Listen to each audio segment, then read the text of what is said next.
what happens in the PSL. Pakistan is always looking for their players or their commentators or everybody to be in India, but Indians cannot be there in Pakistan. India has to take the first move, and then Pakistan will reciprocate. But I just want. Why? You say the public doesn't want to play. Do the players want to play or not? 100%. The players want to play. Does anybody talk to the players and ask them? It's not as if they have a say in this. Governments should ensure that cricket is kept sacred, sacrosanct. BCCI will be guided by the government's views. They can ill afford. India, can afford. It will tarnish the T20 World Cup. Big week for Indian cricket.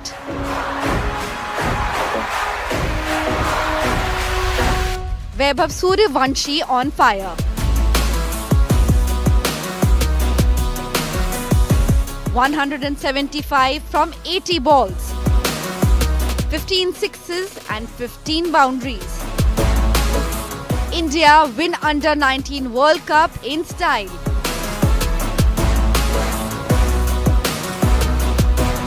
Next target, T20 World Cup.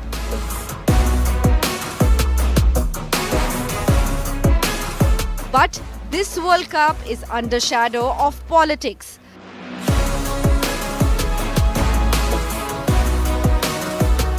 Bangladesh opts out, Pakistan to boycott India tie.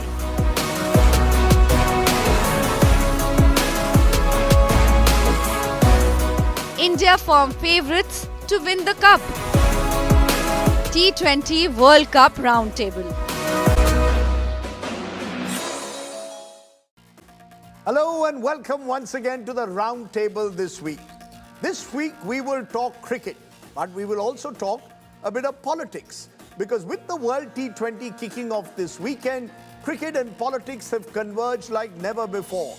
Bangladesh has opted out of the World Cup after refusing to play in India.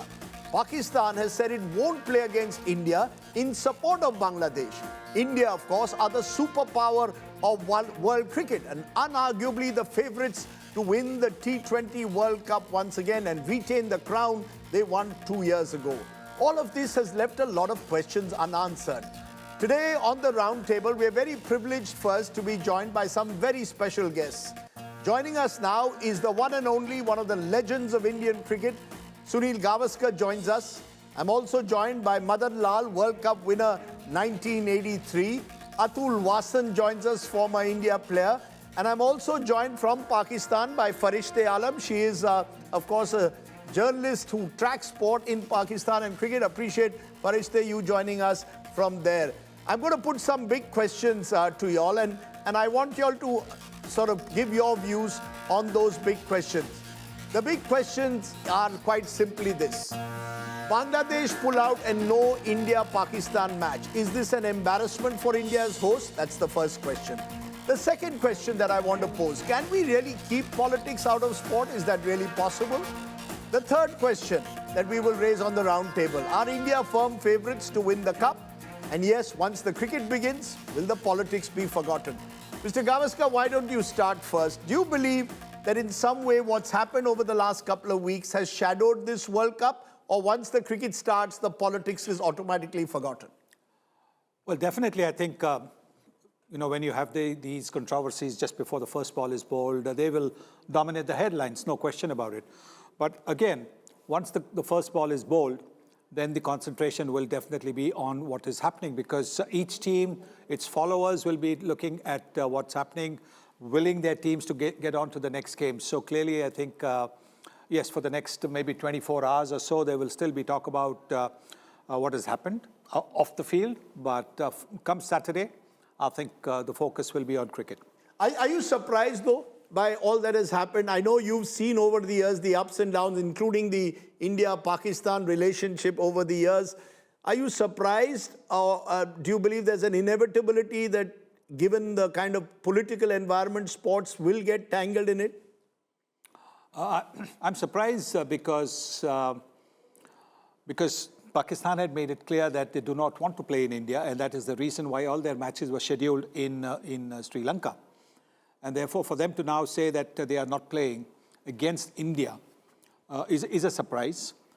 They haven't given a reason why they don't want to play India. We are all assuming that it's in support of Bangladesh. Bangladesh not being allowed to participate in the tournament. So we're just assuming it. That's a presumption that we shouldn't really be having. We should wait for an official statement from the Pakistan Cricket Board about whether that is really the case. But otherwise, there is no reason for Pakistan not to play India only, while they're going to play other countries in Sri Lanka, because there's no security issue over there. So clearly, I think we just need to wait for Pakistan Cricket Board to give a reason why they've been told by their government not to play. Atul Vasan, I saw you came out very strongly saying, look, we've got to draw a line with Pakistan. You can't just before a World Cup decide you're not coming and playing against India. When a hybrid model has been organized for you to go and play in Sri Lanka, what is the reason you believe Pakistan is taking a stand? And do you believe that sanctions should be imposed against Pakistan for it? I said before, like, hell hath no fury as a woman scorns. So they're just trying to find any given reason just to spite India.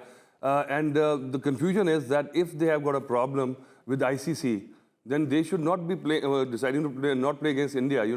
So they feel, I think everybody knows that they feel BCCI and ICC is the same, which is the wrong narrative actually, because there is a voting system and they don't have any support. So just to get to this point and just keep everybody on tenterhooks and just to support Bangladesh and just find a reason is I think pure madness, because they know they can't afford the damages. The cricket is suffering anyway. They have not recovered since Sri Lankan players got attacked in Pakistan. The cricket has gone down. And if this goes down, I think Pakistan is helping India's cause, because whenever we play Pakistan, there is a lot of backlash in India also. And we don't want to play them in bilateral, because the problem is that because we just a necessary evil. But now, if the whole world... Would you penalize them? Would you penalize them if they don't play? I think they are playing into the hands where we want them to be ostracized by the whole cricketing world. And I think then everybody will be happy, because they, as it is, are not winning. So I don't know why they are just playing this hard So ball. you're saying Pakistan should be ostracized, but I want to bring in Farishteh, who now can hear us. Lines between India and Pakistan get often disconnected in this day and age. What is the real reason, Farishteh, that Pakistan doesn't want to play against India in Colombo? I think one short word, Rajdeep, it's called bullying. The bullying that's gone on forever and ever. First at the national levels between the two countries, then via ICC. And I think it's got to a point where enough is enough.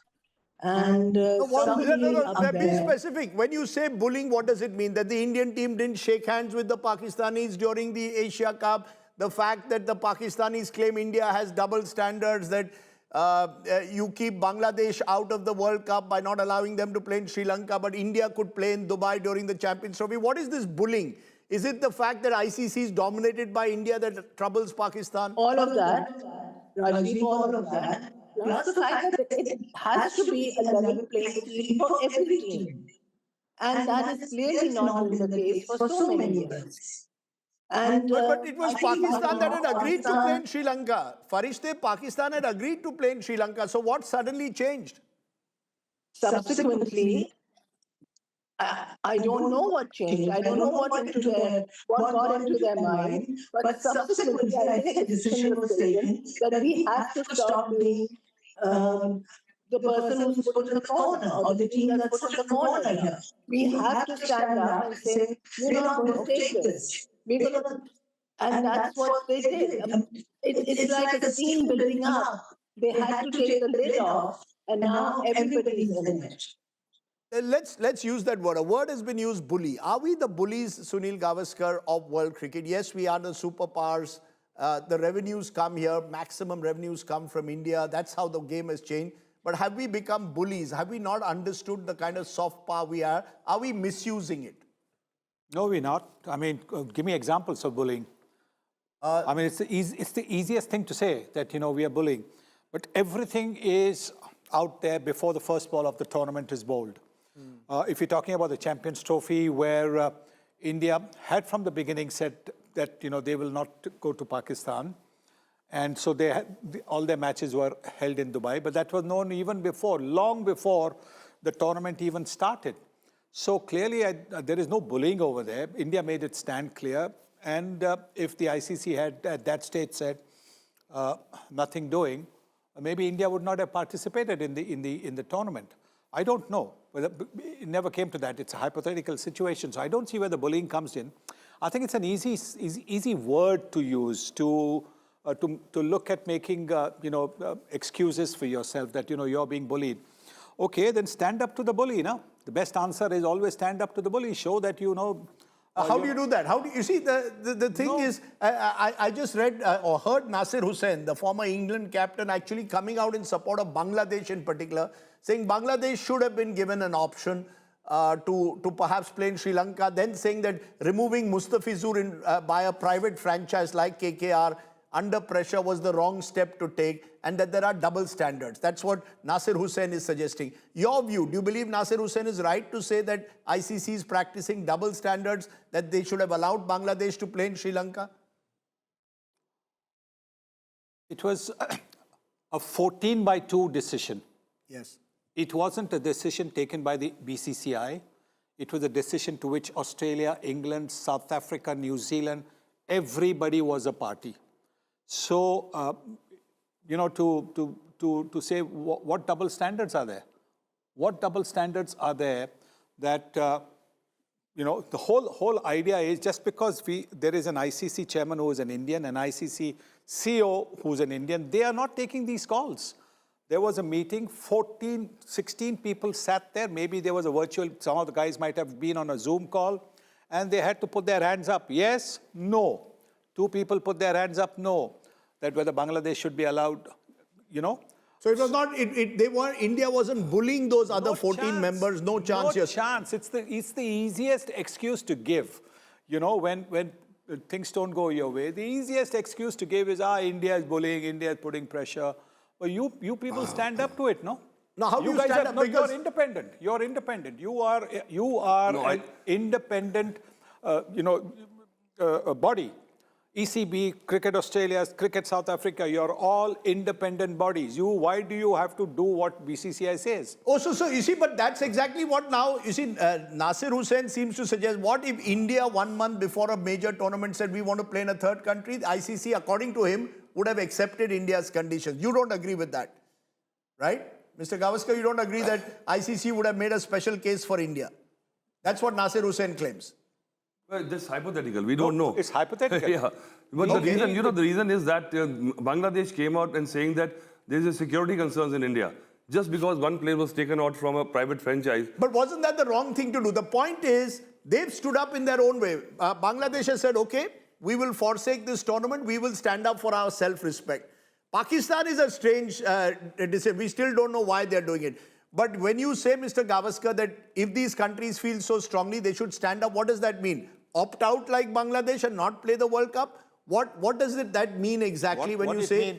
What it means is very simply that when that issue came up for discussion, yes, whether Bangladesh should be allowed to play in Sri Lanka, all of them should have stood up and said, yes, they should be allowed to play in Sri Lanka. All the other countries? Yes. They didn't. They said, no.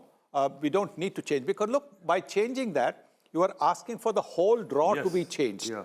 So you were asking for the whole draw to be changed, and which meant that other teams who were to play Bangladesh in India would all have to go and play in Sri Lanka. Yes. And it would set a dangerous precedent for the future.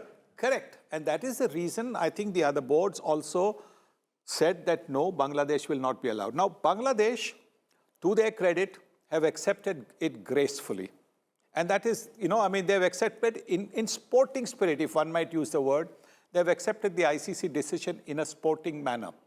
Fine, you don't agree with us, but so therefore we will not play, let somebody else come in. So we have to, I would, say well done to Bangladesh for standing by their decision. But for another country, if that's what we are being told, another country to come in and say, because this happened, we are not going to play, that is this thing. Your other teams are playing. Your under-19 teams are playing India, under-19 teams. Your women's team is going to play the Indian women's team in an emerging country, this thing on the same day, 15th of February. So what are you talking about? I'll bring my studio guests in a moment. Final word from you, Farishteh, since you've got to, I want to understand from you. How does the public in Bangladesh, in Pakistan view this? Are they supporting this decision not to play with India? This was always the big match. I mean, Imran Khan versus Gavaskar is what my generation lived for. Wasim Yes, Akram versus absolutely. Tendulkar. Absolutely, you're right there. But I think the Pakistan public, as of today, is quite supportive of the cricket board's decision. Everyone I've spoken to, from the man on the street to the man and men and women in office, have said that, it's about time Pakistan put its foot down. Their But put manner its foot of down doing on what? so But has why? to be questioned. I mean, what? Put its foot down, why? Because we didn't shake hands with the players, because the external No, environment is... Rajdeep, that is all part of it. The thing that rankles as well is that willy-nilly, Pakistan and India are always placed in the same group so that one big match has to happen. Why does it have to happen? That doesn't happen in any other sport in the world. That's one form of bullying that the BCCI and ICC have it their own way because they want that one big match. Look at any sport. Give me any example from any sport in the world, and you will know that this is not quite kosher, Rajdeep. So it's things like that. It's not allowing players to play in franchise matches. All these things, it builds up, and there comes a point where you say, "We will not take this." Well, I just want to Yes. I just want to interrupt over there and ask what happens in the PSL. I think you are worried about Pakistan players not being allowed to play the IPL. How many Indians are anyway allowed to be anywhere near PSL? Not just the players, commentators, anything, nobody. Nobody's there. So it is always India who is looking to have somebody from Pakistan is always looking for their players or their commentators or everybody to be in India. But Indians cannot be there in Pakistan. But the so BCCI, what are we talking about here? Will the BCCI allow that, Mr. Gavaskar? Will the BCCI allow? No, players they might not allow. Right. Current players who are contracted, they might not allow. But there are players who might have just finished and who will still be good enough. I mean, if you have a Faf du Plessis, retired players who are playing in the PSL, surely there are a lot of Indian players who could be approached. Have they been approached? You have never approached them. Well, Farishteh, ताली दो हाथ से बजती है. Have any commentators I been would approached? love for- No. So I would love for this Sunny business. to come and commentate again in Pakistan. But the fact of the matter is that India, being the bigger neighbor, has to first reciprocate an arrangement like that and see how fast the doors open. Okay, so you're saying India has to take the first move and then Pakistan will reciprocate. But I just want... Why? Why does India always have to make the first She move? says the bigger neighbor. Indian Premier League, Pakistani players were there for the first 2 years. Yes. Right? Yes. It's only after what happened in 2008 in Mumbai Yes. that, the Pakistani players were not allowed, and after that has not happened. Yes. But after that, you tell me what has happened after PSL came. How many Indian players, just retired players, okay, current players, contracted players would not be allowed to go, maybe, fair enough. But who have been approached? Would a Yuvraj Singh be approached? Yuvraj is still playing. Would a Suresh Raina be approached? Suresh Raina is still playing. Would a Shikhar Dhawan be approached to play PSL? They have not been approached. So let's not have this business of saying that, only India should be approaching, for commentators and everything. I do not think that is the correct way. Okay. It has to be from both sides. It should not be that only India should make the first move. Farishteh, you got to get your contacts in the PCB to say approach Yuvraj Singh. We'll see the reaction in India if Yuvraj agrees. My worry is no Indian player in this atmosphere would even agree. That's another matter. Yeah, That's another matter. But at least come and see. Then we'll know. Okay. Mr. Gavaskar, you're saying why doesn't Pakistan, for example, invite our commentators or cricketers, ex-cricketers to play in the PSL? They could turn around and say, why don't you invite our cricketers to play the IPL or commentate in India? And if anyone does take the invitation, they'll be dubbed anti-national. So how do you resolve that? Should we also be inviting then Pakistani commentators to commentate IPL or play in the IPL? Well, we have already. We started in 2008. We did have the Pakistanis playing in the IPL. I think just about every franchise had a Pakistani player. I think we also had Pakistani commentators. But during today, the if they, IPL, but we had, sir, with due regard, if today anyone is invited or you are asked to come to Pakistan and you agree, you will be dubbed anti-national. But- This competitive jingoism, doesn't it trouble you? but ask me, na? The question is, we are never asked. Nobody from India is ever asked. Would you That go? is the point I was making, is that, Pakistan wants always India to invite, but we've never heard, I'm talking even before this, the relations got to the state that they are in today. There was hardly anything. How many of our singers, how many of our, maybe say, film stars are invited to act in Pakistani films? Or even before, like I said, before relations. They'll be called anti-national, sir. No. Before it got Right. it got to the stage that we are in today. Yes, today everybody. I mean, today you would be called, but before that, it's never happened.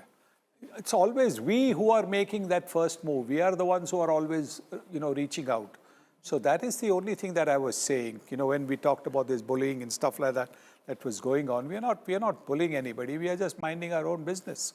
I want to, at this moment, turn to something, and Madan Lal ji, I want to come to you on this, the not shaking hands. You are an old-style cricketer, Madan Lal ji, one of our, I will never forget what you did in that '83 World Cup final. But do you believe you should shake hands before, after the game, or do you support? Because that also led to a lot of bad blood. I think Rajdeep, Indian team should have handshake Pakistani. You think so? Yeah, I think so. It's a sports, तो आप जाएं हाथ मिलाएं आपके जीतने से ही आपका जो होगा मैंने देखा है कि फॉर द लास्ट 5-6 ईयर जब भी क्रिकेट शुरू होती है पॉलिटिक्स स्टार्ट हो जाती है और इसका ये देखिए पाकिस्तान जो है पाकिस्तान हमें नीचे दिखाना चाहता है एक बांग्लादेश की वजह से उन्होंने अपना इतना बड़ा डिसीजन ले लिया जो कि उनको खेलना चाहिए मैच आपकी क्रिकेट कैसे ग्रो करेगी आपकी क्रिकेट ग्रो कर ही नहीं सकती अगर आप ऐसे डिसीजन लेंगे कम से कम अपनी सोच तो ठीक करिए आपकी सोच ही नहीं ठीक है बिल्कुल मैं मानता हूं लेकिन क्या आप मानते हैं कि मुस्तफिजुर को इस तरह से टारगेट करना भी गलत था वहीं से तो ये शुरू हुआ सब एक खिलाड़ी आईपीएल के लिए आ रहा है गुड प्लेयर उसका तो कोई लेना देना नहीं पॉलिटिक्स से पर उसको टारगेट करके फिर बांग्लादेश गुस्सा हो गया फिर पाकिस्तान आता है where does it all start my problem is all of this becomes one thing leads to the other who will say ki bas ab bas ye sab as you rightly said Pakistan should be playing for Pakistan's cricket growth Farishteh what about the players you say the public doesn't want to play do the players want to play or not 100%. the players want to play does anybody talk to the players and ask them it's not as if they have a say in this. You see, that's part of the problem. The players have no say. You see, Atul Vasan, what about the players themselves? If I'm a player, a young Pakistani player, I want to play against India. If I score runs against India, I'll become an overnight hero. That entire concept is also being snatched away from the players. I mean, surely the players should have a say in this sport or not? Well, you're right, actually. I think ever since we've stopped playing cricket with Pakistan, in bilateral series, the quality of cricket in Pakistan, cricketers also has gone down. I think they are suffering because you're right, that used to egg them on and then anybody used to go play above themselves and, try to perform against India. But I think nobody listens to them. They don't have any mandate. So I think this question to ask what the players want to do is wasteful. And I think what happens in Pakistan and what is in that regard, nobody is missing much, even if you don't go to PSL. But the point is that the issue is that why is the Pakistan, what happens if they progress to eliminators and further they have to play India again? So they have to make their position clear now. Okay. And I think ICC is also mollycoddling them after their threat because they could have taken out Pakistan the same day and brought back Bangladesh. Because that you would have see, been interestingly, Pakistan has not officially yet issued a statement that we are boycotting. It's at the moment no statement. Will there be an official statement for Farishteh or not? To the madness. They're trying to delay it is Pakistan in a way playing the politics of brinkmanship? Last moment they will decide. Why hasn't Pakistan, Farishteh, issued a statement yet? Official statement. Rajdeep, I'm not a spokesperson for the PCB. Nor Okay. am I connected to Pakistan cricket that closely at all to make an official decision on that. But so many things have changed, Rajdeep. I remember a time when I was covering cricket, and of course there was always brinkmanship and a little bit of bad blood in the public. When India didn't want to tour, And I remember Jagmohan Dalmia and Bindra and officials of the BCCI telling the Indian government that, well, as chairman of BCCI, I want to play Pakistan. If you don't want to, as the government, you make the statement. Now, tell me, will that something like that ever happen in today's India? Well, you see, So a lot of things change. I take your point. A lot has changed.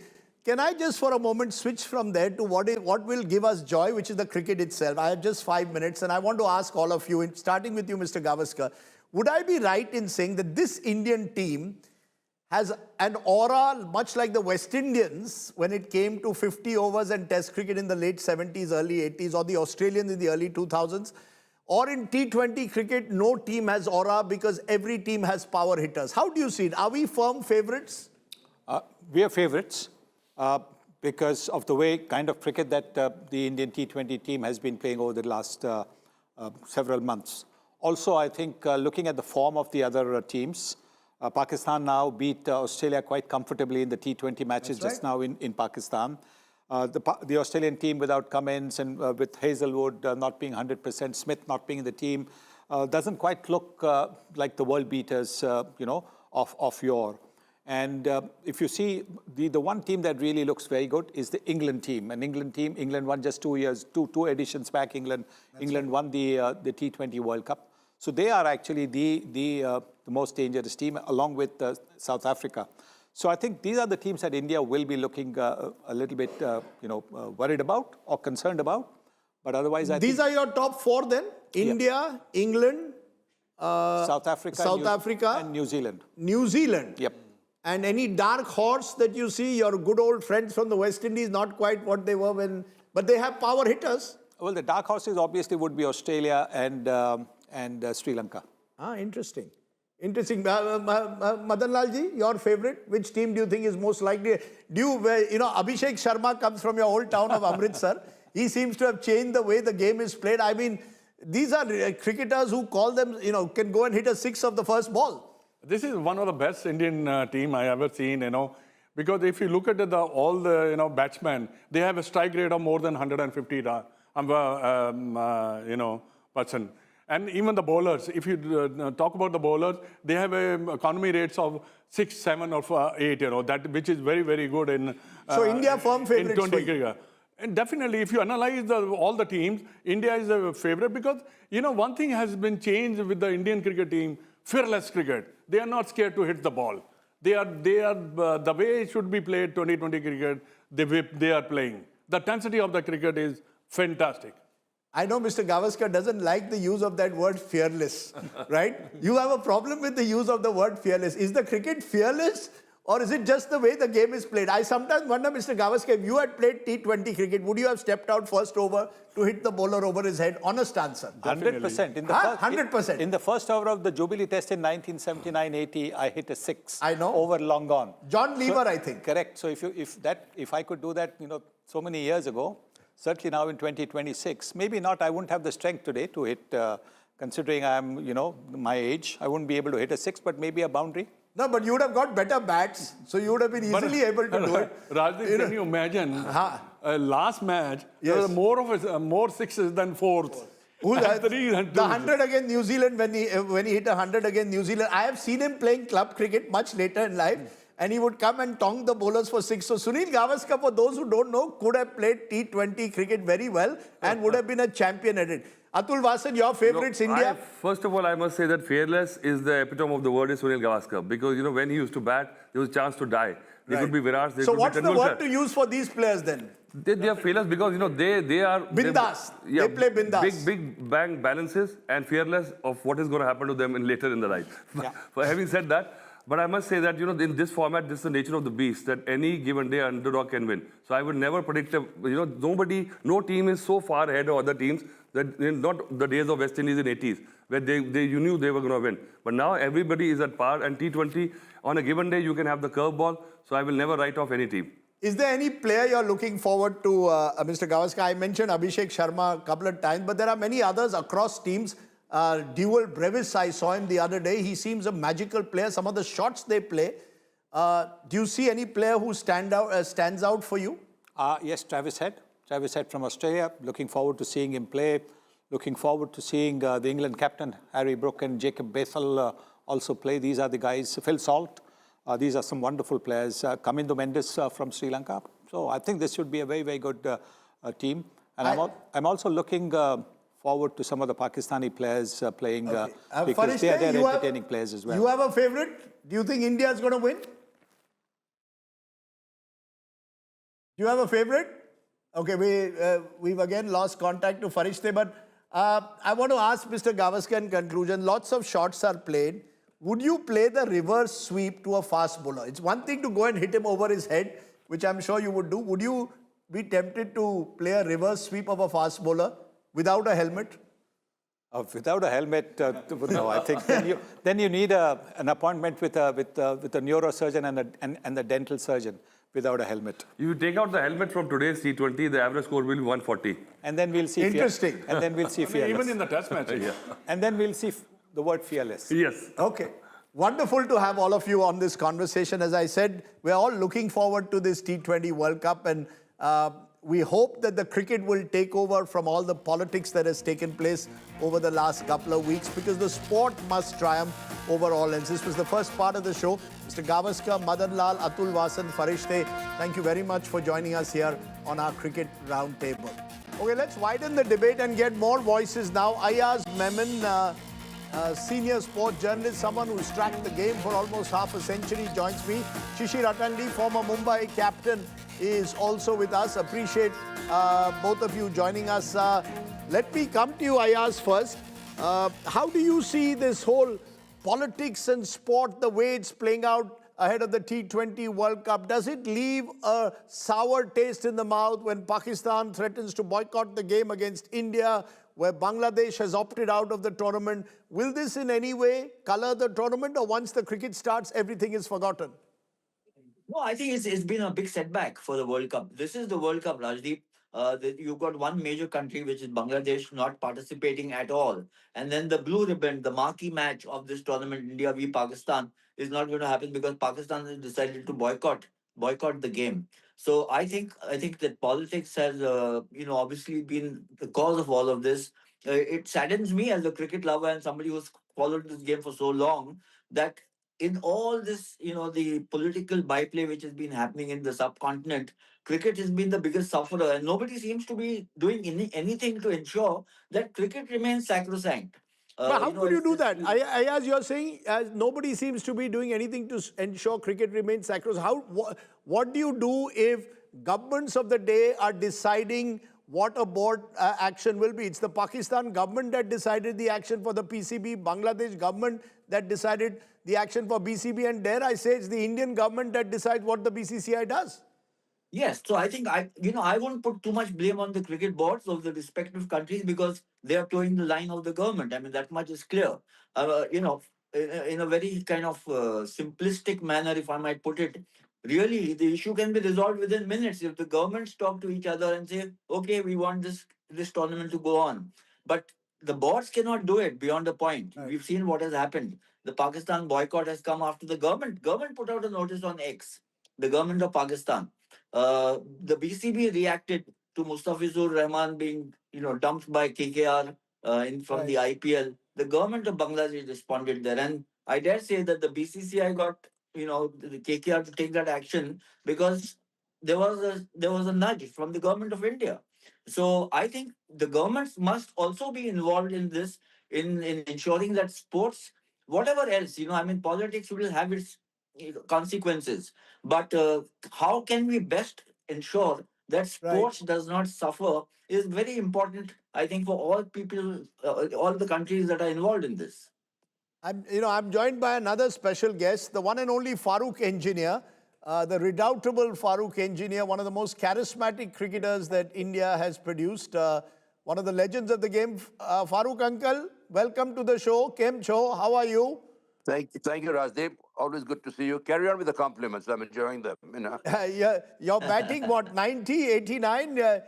You come from my father's generation, but there you are. Good to see you. Absolutely. Your father was a great man, great cricketer, and a dear friend. And you've been a dear friend.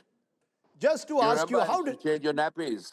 Yeah, how do you see this whole thing about, cricket and politics, the fact that Pakistan has said it won't whatever play the politics, against India. How do you see it as a Rajdeep, veteran?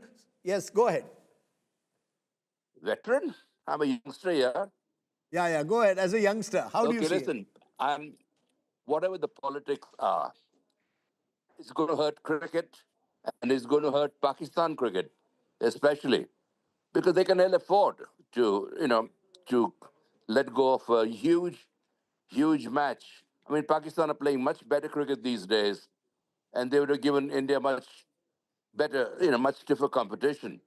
I know we were still going to lick them, but it's going to hurt Pakistan's finances immensely, and that's not good for cricket because the world cricket needs Pakistan to be a good side and play amicably. But it's their decision, of course, the government level. I don't know what.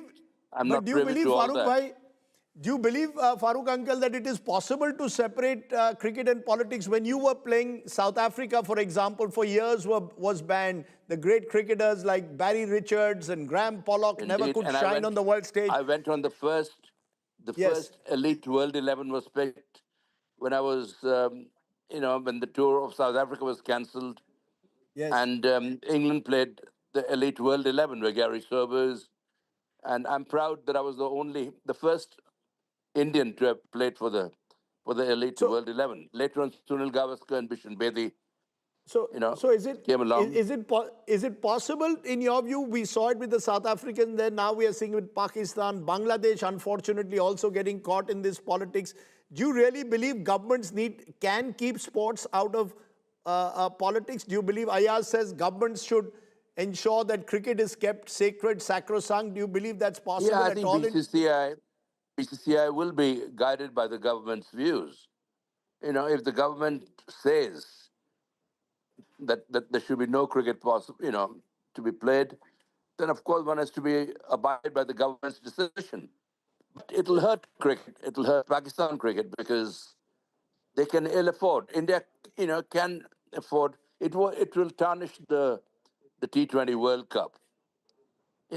I'm so glad that our boys team and our girls team, they both are doing exceptionally well, and it would tarnish the wonderful game of cricket, the name of cricket, in fact, if this sadly happens. I, for one, would go miles to see an India-Pakistan match. My first tour as a youngster was to Pakistan under Lala Manath, and there were no politics then. We played for Indian Starlets against Pakistan Eaglets, and that was such a wonderful tour. We played all over, Lahore, Karachi, and everywhere. And sadly, that's the only time. This was, I think, the late 1950s, if I'm not mistaken, where you That's played right, that tour. something like that. You Okay, weren't so born then, Rajdeep, Yeah. I wasn't born then. I'm going to stop you for a moment. I want to bring in Shishir Hatangdi, former Mumbai captain, on this. Shishir, we are looking at the World Cup, T20 World Cup, starting this weekend. All eyes, of course, will be on the cricket. But do you believe that the politics in some way has soiled the sport, that the last thing you want when a World Cup takes place is politics to take over? To answer your question, yes, it has. And to be honest, it all started with the no handshake.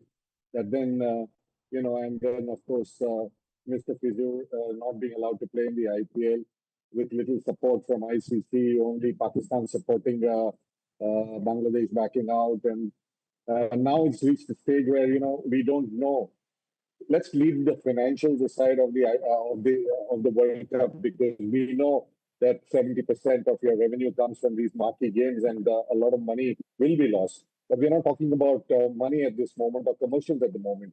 I just feel at the moment that when governments dictate whether teams should play or no, what will happen is the sporting body just becomes an executor of the diktat from the government. And today you have two teams threatening not to play, one certainly not playing, one threatening not to play. What is to guarantee that in the next few years, four countries don't do that? And what will happen is it will be a gradual disintegration of, the fabric of world cricket. And there is a chance that it will happen, because if somebody sets a precedent, it's going to sort of cascading effect on other governments dictating to their boards what can be done, who should be played against, who should not be played against, and we don't know where this is going to end. Yeah, but you wrote a nice piece the other day, Shishir Atani, where you said, what about the players? And what about the fans? The real stakeholders in this sport are the players and the fans. Now, the fans of Bangladesh, for example, are helpless if their government takes this decision. The fans of Pakistan are helpless, and the fans of India also cannot dictate terms, it seems, to the BCCI, unless, of course, you're part of the social media outrage army. And the players, what do the players do? I mean, if I'm a Bangladeshi player today, I was looking forward to playing in the World Cup, what do? The players have lost out, Shishir. Yes, and nobody's asked the players. Sadly, if you ask every player, would he like to play in the World Cup? It's a dream come true for him. And I think the players have no voice in any of the countries. They go by what the board decides. And today, if we are going to stop two teams are not going to play, what does it do to the future of the generations that look up for inspiration and aspire to sort of get onto that stage in future? There's a roadblock, and at the end of the day, what we find is that the players are hardly looked at and their opinions hardly asked for in situations like these. I'll get back to you, Shishir. We'll get your audio also fixed a bit. But I asked Memon, the players themselves. I mean, the Pakistan. I just spoke to Farokh uncle about South African players. Some of the greatest players lost their careers because of apartheid. And the world came together on that. It wasn't the world wasn't split. The entire world was together saying not acceptable to have apartheid in the society. Now the world is fragmented and the players lose out. I mean, an entire generation of Pakistani players has found it difficult to play cricket across the world. Do you believe that somewhere down the line, the players have no voice left? The administrators and the big money sponsors control the sport? Yes, I think the players are helpless or hapless in this situation. From what I've read about the Bangladesh players, they shrugged their shoulders and said, "What can we do?" And so do the Pakistani players. So I don't think that the players have too much choice. I just want to kind of make the point here, Rajdeep. You talked about politics in sport, but we've seen in the case of India and Pakistan, for 17 years, India and Pakistan didn't play each other. From 1961-62 to 1978. It was politics which made it possible in 78 for India and Pakistan to resume cricketing ties, as we know. And then subsequently, post Kargil, again there was a 5-year gap before the two teams met again. So yes, politics is at the cause or the root of the current kind of impasse that we have seen, or the turmoil that we've seen. But in the past, we've also seen that politics has made it possible. So that's why I feel that there's too much emphasis being put on why can't BCCI do this or the PCB or BCB. But if the governments are willing, in the sense they are open to the idea, and instead of they've all taken a very hard position. If cricket diplomacy was allowed to play out, yes, you've got your interest to look after and other issues that have to be addressed in a very volatile, part of the world that we live in. But somewhere, is there a little space to ensure that sporting ties continue, and then that gives a segue into improving other ties? I mean, that's I'll give you an example. Ayaz, I'll give you an example. Parvez Musharraf and Atal Bihari Vajpayee, 2004. They were the ones who ensured eventually that India and Pakistan played each other 5 years after Kargil. Vajpayee was Prime Minister of India when Kargil took place. There was an election taking place, and yet he thought cricket diplomacy could melt the ice between the two countries. Maybe he was a romantic. Maybe all of us are cricket romantics, Farokh uncle. Maybe I know you are a cricket romantic, Farokh uncle. So you must believe that does sport build bridges? You had friends, presumably, who are Pakistanis, Mushtaq Mohammad, Asif Iqbal. You had a number of Pakistani friends who played with you in the county circuit. I was just about to make that point. When I played for the World 11, Zahir Abbas was my roommate right at the height of India-Pakistan war. Wow. And the papers, the paparazzi must have caught me playing with Zahir's mustaches. And Sydney Herald had a huge front page picture. The India-Pakistan war question mark. And here I am playing with Zahir Abbas's mustache. I mean, that went viral, this photograph. But you made a very, very good point. And so has Ayaz, in fact. that it's the government's decision at the end of the day. It's not up to the players. I'm sure the players want to play each other, and this handshake business and And all that. if I may ask you, you had, since you mentioned Zaid Abbas, off the field, you had excellent relationships with the Pakistani players? Oh yes, when Zahir and his wife is Indian after all, so Yes. common sense has prevailed somewhere down the line. So and she's a lovely girl too, and it's a real shame because Zahir was a great cricketer, certainly was, and Right. the But world. can I just for a moment flip this, Shishir Atangdi, where we are lamenting what's gone wrong, but T20 is now a carnival. I mean, Farokh Engineer, if he was playing in the IPL, would have gone for what, 25 crores? How much would you have gone in the auction for Farokh Engineer? Oh, easily. No, a Easily, little more easily, than that. easily 25 crores. Come on, I was not that bad. Okay. You would break some records, but Shishir Adangdi, look at the way the game has now done. Let's look at the sport itself. Can I say with confidence that India go into this tournament as overwhelming favorites? We are like what the West Indies was in the late 70s, early 80s when it came to 50 overs and Test cricket. Would you agree that in a sense, forget the politics for a moment, India has redefined the sport. We are the big bullies off the field, unfortunately, but on the field, we are pretty special.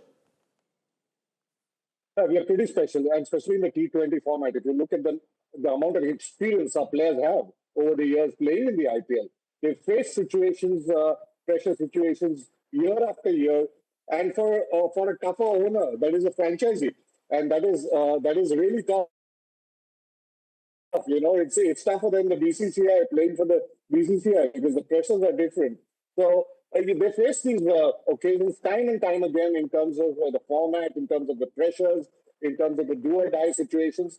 I think they're best equipped to handle this pressure in terms of this format. And playing in the subcontinent obviously gives them a better advantage, a home advantage to be able to play at maximum performance.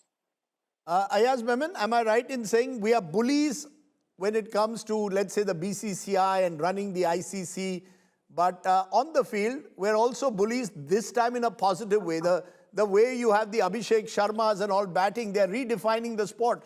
Are we overwhelming favorites? In my opinion, yes. I think it's just such a formidable team with great depth and variety in batting and bowling. And I think, the manner in which they've been playing over the last maybe a year and a half, it seems to me that it'll be very difficult for any team to get the better of India. So India start as overwhelming favorites without doubt in my mind. Farokh Engineer, are you surprised with the way today's cricketers hit sixes so easily? You were one of the few cricketers in your generation who could hit sixes. Most of the cricketers of your generation played along the ground. Sorry? We didn't have the bats that they have these days, but some our youngsters seem to be fearless. I've seen some of the youngsters, and I hugely admire their guts and their confidence, because they hit sixes like they're eating fun.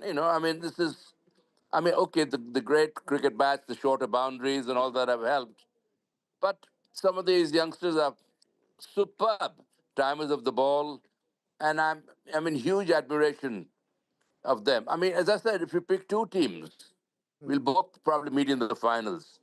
That is the bench strength of the Indian team. In in fast bowling, in spin, Varun Chakravarti and all these guys, you got some top class spinners who are not even in the squad. Top class opening bowlers, top class all rounders.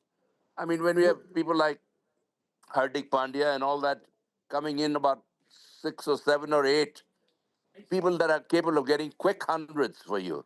You they can't get anything don't wrong see with the team. You don't see anyone close to India in this World Cup? Any team which could, I because don't see, T20, because Australia are a depleted side. right?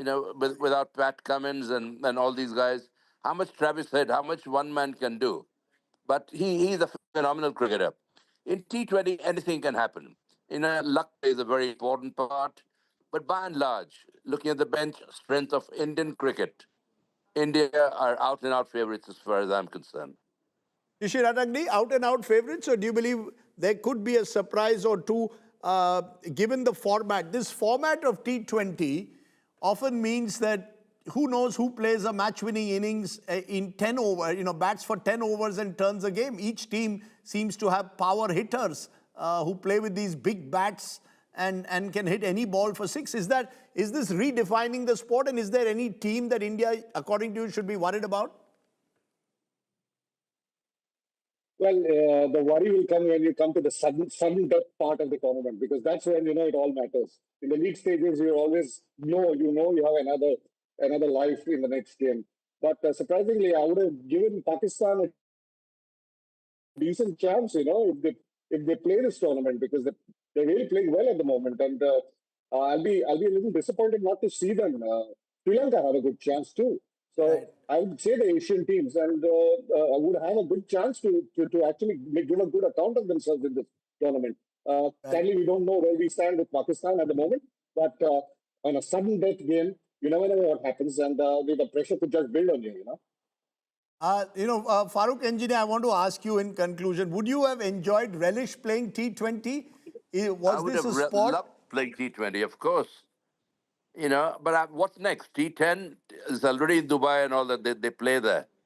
Right. But I mean, as I said, Rajdeep, you'll have to forgive me for signing off because Yeah, I we're know about you've got to start go. an I event know with you've got to go, but I just wish. and the lovely I think people here.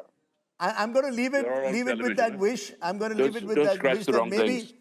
that maybe we could have had Farokh Engineer play T20 cricket. He would have been made for the sport. Thank you very much, Farokh Engineer, for sparing the time.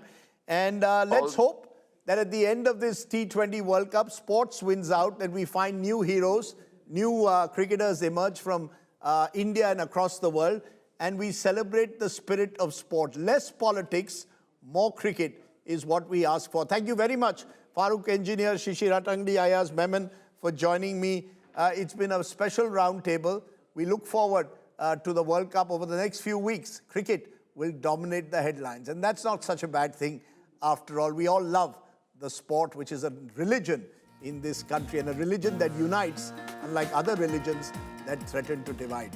Thanks for watching. Stay well, stay safe. Jai Hind. Namaskar.